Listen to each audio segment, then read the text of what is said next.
Manipur News channel mayam butaram uksari loina nanga chigi maru pau pijuri anwada karama lokha da tatsan kibadagi asi ana thokre National Highway number 37 Impal je lambi paringi nungba amasung rempang ani marakta thokiba lambi gi kudong thiba todo amada aso open kya yaure hairi pau sig matungina ngasi pung tara matharum tarak matamda highway sigi nungba amasung rempang ani gi marakta thokiba lambi kudong thiba todo amada alto car ama lokal tatsan kre hairi maduda miyo emasiki karana aso open nang ki hairi adum oinamak asokpa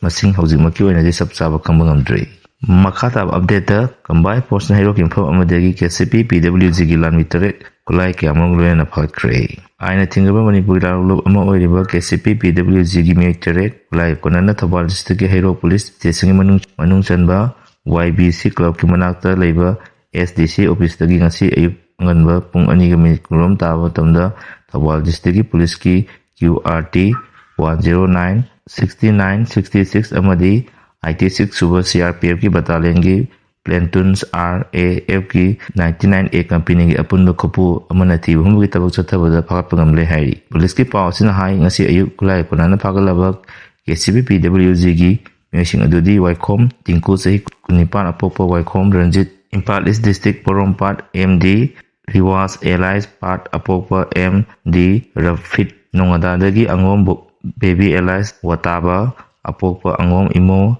Tongzudagi Ningthozam Chawa Allies Hingsaba Apopa Ningthozam Ulabidu Thawal Lesang Temdagi Lesang Tem Tomba Allies Thabal Apopa El Dasu Thawal Districtgi Pogdel Moirang Palidagi MD Rejiuddin Allies Kham Apopa M T Ito amadi sahi Tramaka tangariba Jubilant amasu yauri hairi pagat laba miyosing asidagi combined team na magazine konana insights LMG ama magazine konaba insights rifle ani magazine konaba carbine ama magazine konaba M83MK 11 rifles ama SLR rifle gi magazine ama insights rifle gi 5.56 mm gi kapa yariba maru humdaga taru 9 mm gi kapa yariba maru humpu mapan SLR gi kapa yariba maru 3.303 bolt action gi kapa yariba maru tarawmdoi radio set Honda Activa taruk G blue masugi ama angoba masugi 4-wheeler Chevrolet Beast ama registration number MN01S6442 ga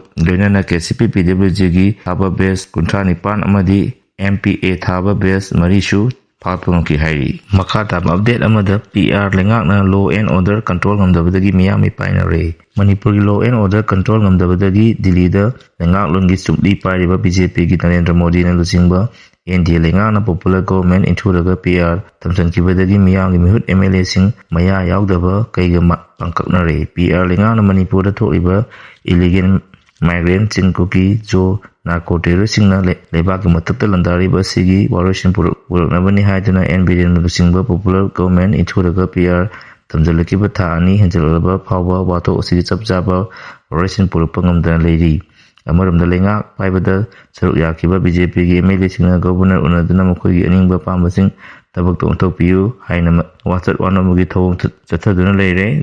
governor gi makai degi MLA singbu MLA singna pukal oliba haijar nongjabi wafamsing tabak dongthonaba honagi haina thajaba pirakle haina haiwa wafamsing asi print amasung electronic media singda phongtokpada makoigi mathau oiduna leiri lengak loi singi chukli pariba majority command leiriba BJP gi MLA singna miyangi lengak hanjalanaba honaba ngamdana leiriba si laibak tibuni Delhi da lengak longi chukli pariba BJP gi lengan state asigi BJP gi lenga inturaga PR thamjalakiba asida maram oiraga mayai lam lengak pariba lusingba singi thawong thokchilda miyamna khamtengna pendaba loirana central government gi lusingba singda miyamna thajaba leirakiba sing adu mangbugi sang lomogi hengkalapa ubu phangi state na law and order control ngamjai law and order control tawna PR lenga na state asigi law and order control ngamjabadagi lenga ki naton chumang oibata na security na khudak hangdana ngak seliba tongan pham chingda chakang da kulai pai bisina bom thamjanba amadi nongmai jingdo leking khangdana lak phoibagi tabuk sing khudak hangdana satarakwa PR lenga na karisu tawbangamdana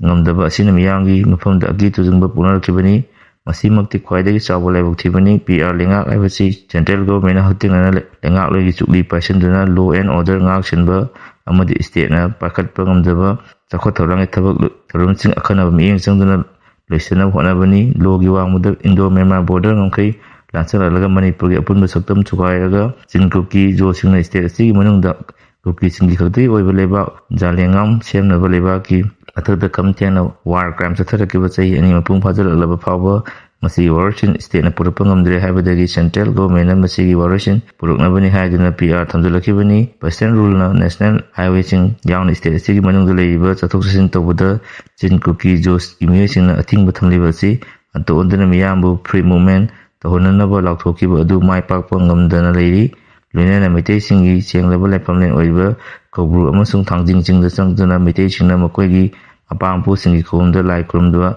wanabada athingba piba amadi salai tereki firalda karemnabagi tabaksing theng sathabada PR lengana kumai yengda lebi wathok asina amuka hena singnaba oina thoallibasi laibak thibani Manipur gi hojik oidiba wathok sing warashin state amadi center gi lojing chingna warashin purukpa ngamloidaba leirabadi MLA sing resign tawduna lenga muthallaga general election pangthonaba honabana MLA sing achumba khongtang oigani tawrang asi pakalabadi koishaunaraba miyangi pukning wakhal laksin mangani mireba mucha lamen twinba miwai kujok amana lebaki apunba saktam chugainaba landarakpada central government na politics sanaduna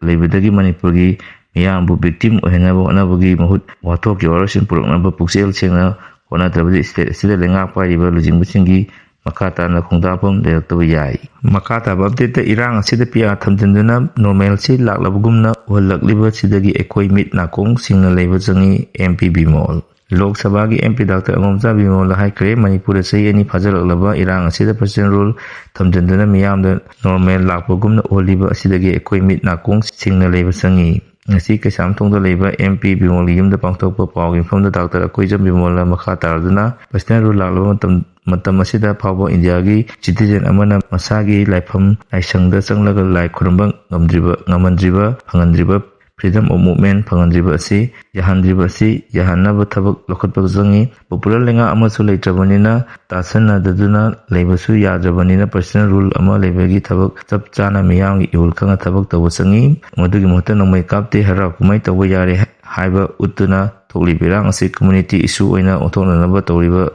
ngasidagi ekoi jection mathok tai percent rule gi mathakta miyamna ngakjaba lenga ama lehenba tangai phade nomei kapa to laga normalize tawbagumna uhallaga irang asi kauthokinaba uhandanaba kari amata tawdabagumna namsanbadi yaroi IDP issue sing mai churaga thamba mathok tai IDP sing khudong chadaba leitabagumna uhanbasi yaroi yumda hanjanji phawba irang loire changtainari haiba yaroi haiki pau silena sili maroi pau pijal matang sibajare makata update kita muk mayam punang ngai mina silena channel sibu nusibiduna like and subscribe to biramu